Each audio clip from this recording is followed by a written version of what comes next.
Kalau ingin jadi istri ibu yang salihah, cirinya 2. Ada berapa cirinya? 2. Fassalihatu, maka istri-istri yang salihah itu ciri pokoknya 2. Qanitatun, ciri pertama qanitat, jamak dari kata qanita. Bahkan saking inginnya ada ibu yang memberi anaknya namanya qanita. Ada qanita. Oke. Apa artinya qanita? Ya, itu terjemahan kan ya. Baik. Qanita itu sifatnya kunut, berarti doa kunut itu doa taat dia. Baik. Qanitat artinya kepatuhan yang total. Kepatuhan yang total kepada Allah, itu dasarnya. Kepatuhan yang total kepada Allah.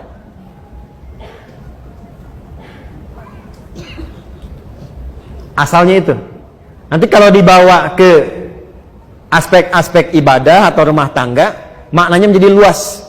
Contoh, kalau sholat, tanda patuhnya kita kepada Allah itu ditunaikan dengan khusyuk. Nah, khusyuk itu kadang disebut oleh Quran dengan qanitun, jamaknya qanitin, dari kata qanita. Contoh di Quran surah kedua Al-Baqarah ayat 238. Hafidhu 'alas salawati was salatil wusta wa qumu lillahi qanitin. Quran surah kedua Al-Baqarah ayat 238. 238. Posisinya paling kanan sebelah atas di mushaf. Kalau dibawa ke rumah tangga, maksudnya begini. Kepatuhan kepada Allah dengan cara menaati suami sepanjang tidak menyalahi ketentuan Allah. Saya ulang ya, ibu jangan senyum dulu tuh. Kepatuhan kepada Allah dengan cara menaati suami sepanjang tidak menyalahi ketentuan Allah. Awas bu ya. Ini yang pokok untuk perempuan solihah nih, istri solihah. Dan kalau ibu bisa lakukan itu, dijaga sampai meninggal, itu hisabnya Masya Allah. Langsung diperintahkan oleh Allah untuk ke surga dari pintu mana saja yang dipilih. Nggak cukup dengan amin, kita bacakan dulu hadisnya. Ya. Lihat sini, perhatikan. Idza shallatil mar'atu salataha. Kalau ada seorang perempuan cuman sholat fardu selama hidupnya, nggak pernah sholat sunnah, nggak pernah tahajud, nggak pernah duha, nggak pernah syuruk dan sebagainya. Wa shamat shamaha, dan hanya puasa wajib saja, Ramadan saja, nggak pernah Senin Kamis, nggak pernah Ayyamul Bid. Wa ata'at zaujaha, tapi dia patuh pada suaminya, taat dalam rangka mematuhi Allah. Perhatikan. Wa hafizat farjaha, dan menjaga diri tidak selingkuh. Qila laha yaumal qiyamati, akan dikatakan kepadanya saat hisab, udkhulil jannata min haitsu syi'ti, langsung aja masuk surga dari pintu manapun yang kau kehendaki. Hadisnya sahih. Rawahu Tirmidzi, hadis riwayat Imam At-Tirmidzi, hadisnya sahih. Jadi kalau suami meminta ibu pada kebaikan, ibu taati, bukan niat suaminya karena menaati Allah, itu nilainya tinggi di hadapan Allah, Bu. Contoh gini, Mah, pergi pengajian ya, Ustadz Fulan misalnya, bagus tuh, insya Allah, ya siap berangkat. Itu kalimat itu nilainya tinggi di hadapan Allah. Mah berjilbab ya, insya Allah siap. Mah anak-anak masuk sekolah tahfidz aja deh, insya Allah. Itu ketika dia respon, tinggi nilainya. Jelas? Tapi saat memerintahkan kepada yang tidak baik, ibu boleh menolak. Saya ulang ya, boleh menolak, cuma kalimatnya belum selesai. Menolak dengan cara yang baik. Ingat yang pemimpin itu siapa? Suami. Contoh, Mah, lepas dulu jilbabnya ya, Papa ada family gathering, yang lain gak pakai jilbab, Papa gak enak. Sebentar aja, cuma 30 menit, dari itu pakai lagi. Ibu kalau jawabnya, apa? Tahu gak Pak? Ini, itu rame tuh.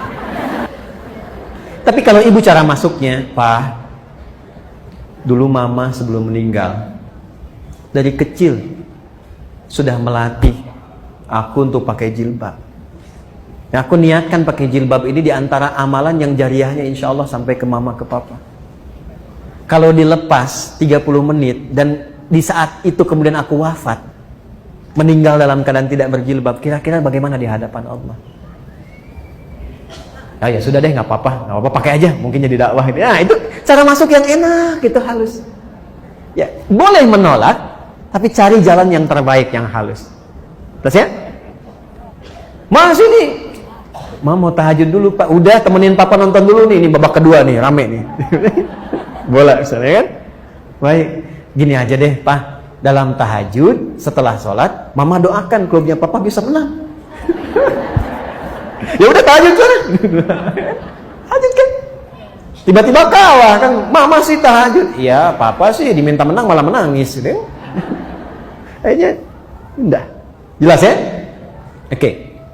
Jadi satu, taat pada suami sepanjang meminta kepada yang baik-baik. Tapi kalau sepanjang tidak baik, boleh menolak dengan cara yang apa? Baik. Yang kedua yang agak tidak mudah nih. Sekarang bisa terjadi. Hafizatun lil ghaibi bima hafizallah. Istri yang salihah, dia mampu menutup, menjaga aib rumah tangga, khususnya suaminya, terutama ketika tidak sedang bersamanya. Karena Allah sudah tutupi. Bima hafizallah. Mampu menjaga aib rumah tangga, khususnya suaminya, terutama ketika tidak sedang bersamanya, karena Allah sudah tutupi. Ibu fokus dengan saya sebentar. Tahan penanya. Perhatikan baik-baik ini. Jika terjadi persoalan di rumah tangga antara suami istri, itu Allah tutup ibu, gak akan tersebar sepanjang ibu tidak membukanya, dan sepanjang suami tidak membukanya. Itu akan ditutup sampai kiamat, sampai masalah itu selesai, atau sekalipun ada yang terjadi perpisahan, tetap akan ditutup sampai kiamat terjadi, sampai pulang kepada Allah. Hisabnya hanya dia dengan Allah.